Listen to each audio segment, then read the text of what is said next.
That's the way you ought to loosen up. That's the way you ought to warm up. It embraces the most important thing that we're going to do out here, which is what? Movement. Everybody knows how to stroke the ball. Most people don't get in a good enough position to hit the ball the way they'd like to. Each one of you, from watching you yesterday and watching you hit and go through the drills, gives me a sense of, of how good you are. And I'll tell you how good you are. You can hit the ball as well as any of the touring players, any of the people that we're watching on TV, maybe not quite with the same degree of power, maybe not quite with the same degree of panache and how it looks and how it feels, but you can hit the ball as well as they can, providing one thing. You have time to set up, think about it, and apply it. When you're rushed, you panic. When you rush, you get a little hysterical about it, and your mind goes blank, and then reflexively you do ugly things. And that's what we're trying to do, is train ourselves to be composed under pressure, to be in control of the situation every time we're hitting a ball. Whether you're falling flat on your face, whether you're reaching for it over in this direction here, or this direction here, I don't care where the ball is and where your racket is. And that brings me down to one of those three statements again that we've talked about before that I'm going to reiterate here. And that is, the single most important aspect of a successful shot is the position of the racket face in relation to the ball for point of contact. Now this is the beginning of a winner's mindset as far as I'm concerned, is understanding that, absorbing that, and then letting yourself apply according to that. The single most important aspect of a successful shot, as far as I'm concerned, in my opinion, is not balance. I've seen people floating through the air totally off balance when they're hitting it. It's the position of the racket face in relation to the ball at point of contact.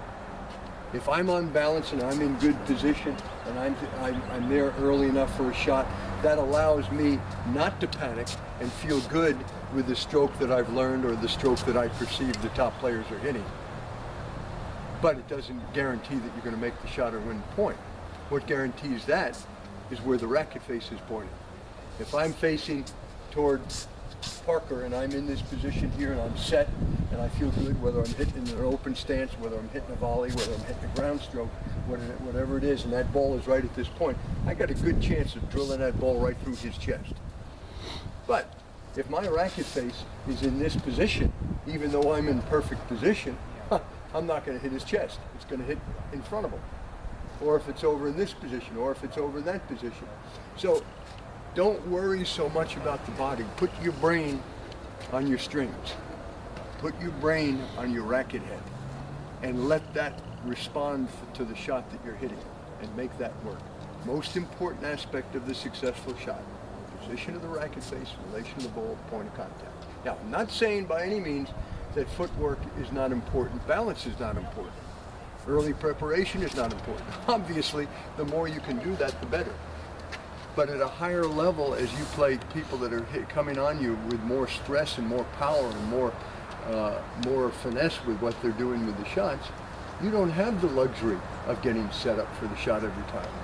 So you have to break out of that stereotype and you have to start saying, okay, I can hit a volley like this, I can hit a volley like this, I can hit a volley like this, I can do anything I want, providing the ball goes there. And don't lock it out, because that may be a better shot with what you're doing.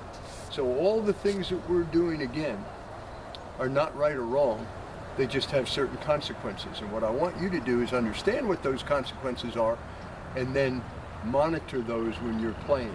And then keep an open mind when you make mistakes. Don't panic, don't get negative, and don't feel badly that you're not hitting perfect shots.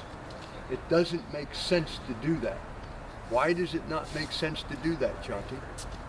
Because if you go through your corrections, you're fixing your mistakes, and then you just move on to the next point. But why does it not make sense to get upset when you make a bad shot? Because you learn from your mistake. I like that. Anything else, Mike? Because you're not perfect. There you go. You're not perfect. Every one of you, and every day I start this off. You as a tennis player, the first thing you ought to do is get up, and when you're brushing your teeth or washing your face, you ought to look in that mirror and say, okay, here we go. Just understand something. You do not have perfect timing or coordination. Understand that. You are not a machine. And once you start off from that premise, now make your adjustments so that you can make it work. Okay? Because you're hitting a ball that's moving at a different speed every time, different direction, unexpected, expected, whatever the case may be. So you have to make those adjustments. When you start off out here and you get your ego in the way and you start thinking, I got to play a perfect match. I'm a perfect player. I have perfect timing and coordination. You're in the wrong game. Get out of it, because this will kill you. It'll chew you up and spit you out all in the same day. You don't have perfect timing and coordination. Don't expect to make perfect shots. Okay? Build in the cushions, build in the corrections afterwards so you learn from your mistakes, and now you're on a good trip. You're on a good journey. But the other way, no matter how hard you work, I see players work harder than I've ever worked before in my life. Never get beyond a certain level. Why? They keep the same mindset. It's how you're looking at the problems that you're doing it. First one is single most important aspect. Second one is the basic assumption. Whenever I hit the ball, it will return. And it will probably return to the logical opening. Now that didn't happen at lower levels in the game. Whenever you hit the ball, it might return, it might be hit over the wall, it might be hit over in the next court. The players didn't have that type of control. So as a result, you were forming reactions to that by expecting that to happen. And so as a result, when you made an error, it was no big deal. Why? That person was going to give it right back to you. Well, that game changes now. The people are no longer going to be that gracious and that generous and give back to you the errors that you gave to them.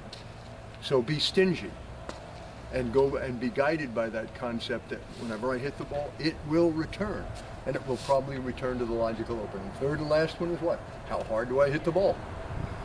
We wind up violating how hard we hit the ball and losing control because we overplay shots. It's that simple.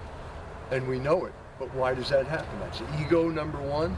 It's also an assessment of not knowing what the game is all about, because that person's going to give you errors too. And if we start off with a basic assumption and realize that every time you hit the ball it's going to come back, hitting the ball harder isn't going to do you any good. It's just going to make you have to get ready sooner for the next shot. So it becomes counterproductive. So as you grow and you become a better tennis player, you have to abide by this mindset. And if you start off with this mindset, and then you keep a good, enthusiastic, positive attitude regarding the mistakes you make and go through the corrections you make, identify the problem, do the appropriate thing that's necessary, either technically or tactically, to cure the problem, and then move on. It's the whole ballgame. But otherwise you go crazy. And most tennis players are crazy. Some of them just handle it and hide it a little bit better than others, most of the time. Okay? Now, we start off with in close volley. We've got the wheels moving. We've improvised